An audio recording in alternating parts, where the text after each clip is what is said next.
Jim, we'll go with you. Hey, Oh, Giannis. my mask. Oh, you're good. Thank you. I guess we'll just start with the day. You've talked so much about staying in the moment, staying focused and present.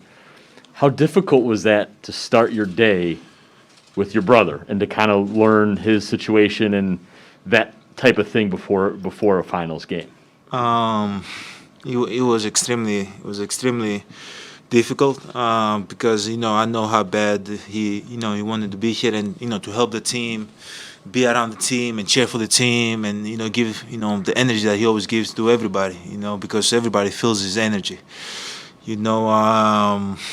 But at the end of the day, we gotta do our job. We gotta come out here and try to play good basketball. Try to win the game. And as much as it hurts, like everybody that he's not here, and me even more. But like, still gotta do our job. Still, we know that he's supporting us. He was sending me messages, personally. So we were able to do our job even though he was not here to give that energy he gives all the time from the bench. I, well, speaking of the bench to open the second quarter, what was your vantage point? What did you see from your teammates as they started that run? And then even when Bud, there was the timeout in there, and Bud kind of decided to roll with it and have you still kind of sit there. Yeah, great momentum. We were able to keep our composure. We were making shots. We were getting downhill. We were defending. We're down 16. And that's what our team is about. You can go the other way. You can be like, oh yeah, okay. This is not the night. But no, we kept playing hard, especially that group that came back to the game. They kept moving the ball. They kept getting open shots. They were knocking it down too. So they played great. They played great in that stretch. Eric on the right. Did the hotel room survive? I feel like the Nest would be jumping on like the bed, like throwing couches around, like. I think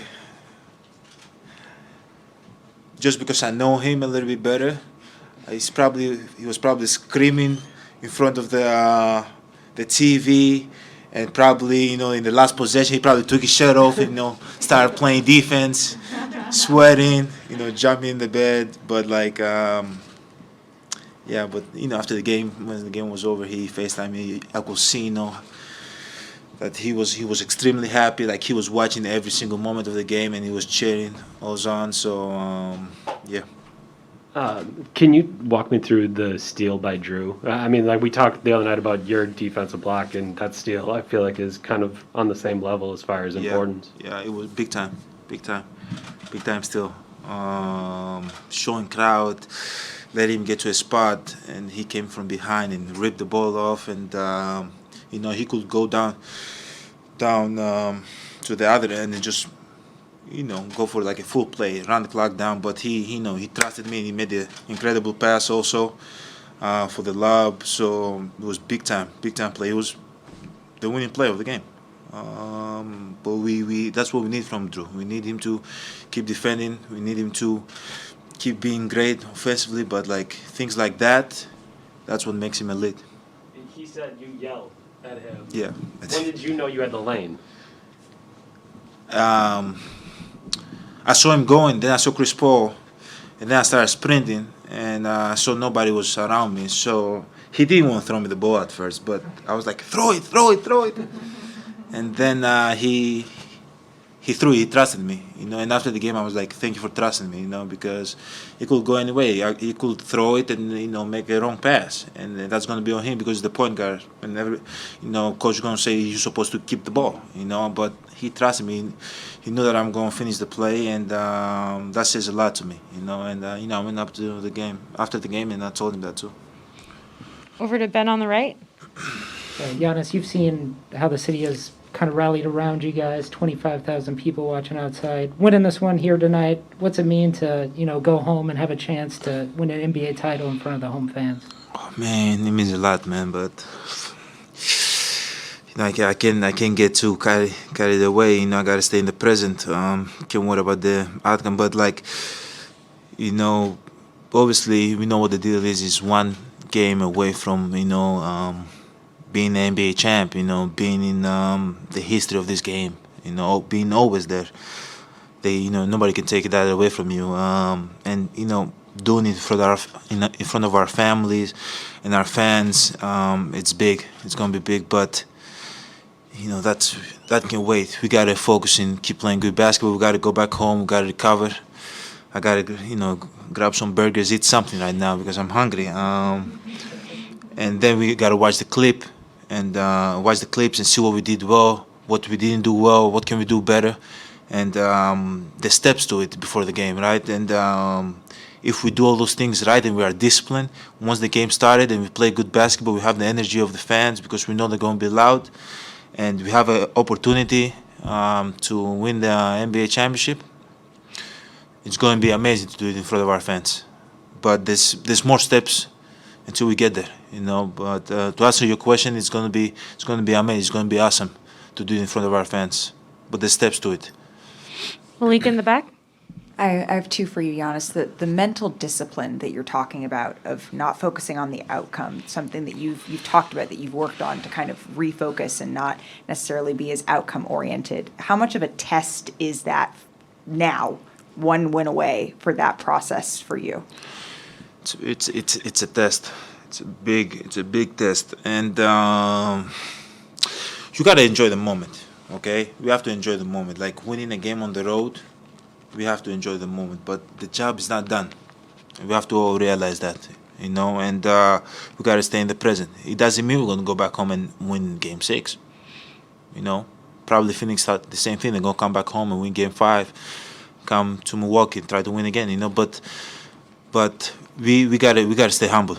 We gotta be in the present. We gotta stay humble as much as possible. I feel like when this team is humble, this team is very, very dangerous.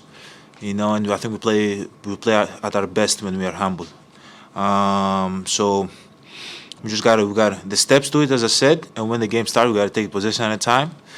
And hopefully we can be in a position to win the game. If we're in a good position to win the game, we have great closers in our team, Drew, Chris, me, that we have opportunity to win the game.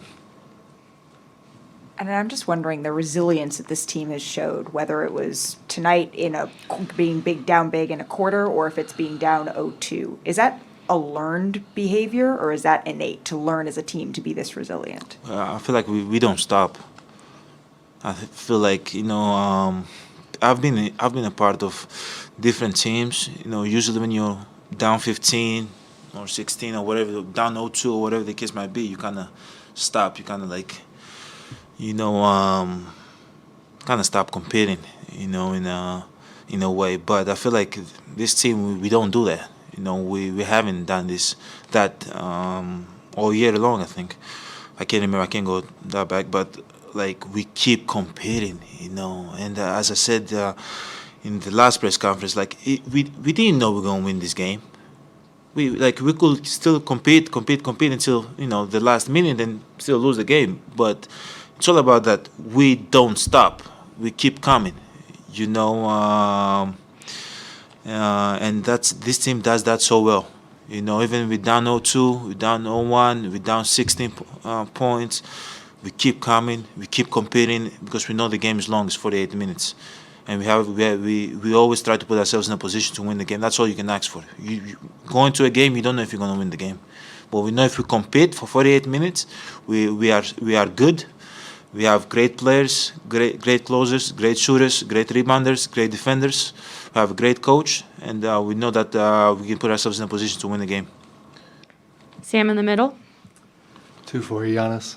First of all, what you were dealing with when you first came in. Is it cramping? Is it something else you were going through? I was a little bit dehydrated. Okay. I was a little bit dehydrated, man. I'm a softie,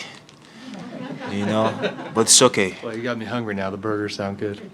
Yeah, with some French fries, huh? Some There- French fries. right?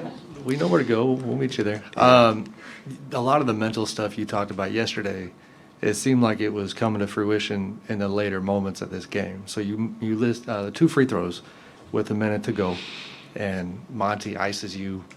Jay Crowder bumps you on the way to the line. Chris Paul seemed like he tried to get at you a little bit. I love it. So they're trying to get under your skin, but you can't disengage because seconds later, Drew's trying to find you above the rim for the play of the game. Is that a lot of what you talked about yesterday? Yeah, it's being the moment. I'm not gonna lie. I'm always real.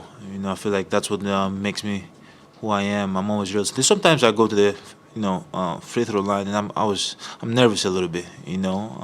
But this time I wasn't nervous at all because I was so much dialed in. I just missed. And but I'm happy. I mean, like I live with it because I shot my routine. I did exactly what I always do, and I just missed. But there's gonna be times that they're gonna talk. Your opponent player is gonna talk. The crowd gonna yell, but just gotta keep playing through that. Gotta keep playing. Keep your composure. Just keep trying to do whatever is possible to help the team win. Like even when we missed, we were able to still tip the ball back to Chris, and he made them. I could put my head down and just be like, I missed the free throw, whatever the case might be. But no, I kept playing. That's what I do. That's how I'm built. We've got time for two more. We're going to Rohan and then Jeff. Giannis, you mentioned Drew trusting you on that lob play on that last sequence. I'm just curious, why did you want the lob there? How come you didn't want him to run out the clock? What was going through your mind? Why did you call for that exactly? I don't know. I was so in the moment. I wasn't worried about the clock. I wasn't worried about the crowd. I wasn't worried about nothing. I was worried about I had the open lane. Throw it up. And he trusted me. Now, if we put it all down, now there was 20 seconds on the clock. Yeah, Drew. If you put it all down and you go, traditionally, yeah, pull it back out, give the ball to Chris. Let's run a high pick and roll, and probably they're gonna foul him. He's gonna go to the free throw line. But sometimes when you're so much in the moment, you just react. Last question to Jeff. Giannis, you've talked a lot about trust during this series. This is Drew's first year with the team. What were the things that led to you trusting him, knowing that maybe if he has a bad night offensively, he contributes other ways? How did that trust develop there? And then maybe if you can describe what it takes for his defensive effort to do what he has to do on a nightly basis. Yeah, he takes a lot out of his body to do what he does in a nightly basis.